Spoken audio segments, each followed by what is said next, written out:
We're now in the last part of our chess course, and we're going to discuss the combination. So a combination is a forcing sequence of moves, often initiated by a sacrifice. So here there are three rules that we are going to know, or a guide for we to know if we have a combination. So first rule that we have to see and look for is the positioning of our opponent's king. So we have to know if the king is open or if the king is weak. Second thing that we have to know is if we can find any loose piece or hanging piece in our opponent's position.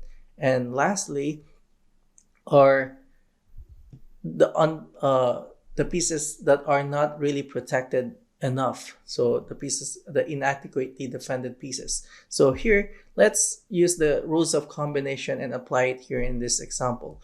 So if we look at this example, we can tell that the black king is open. So after knowing and spotting that the king is open, then we already have a clue that we have a good attack to their king. We have a combination. All we just need to do is we pause for a while, calculate the moves, and for sure we can find it. So now let's try to apply the forcing moves. So let's see if we have a check. So here in this position, we have a check with the queen, and we also have a check with the rook.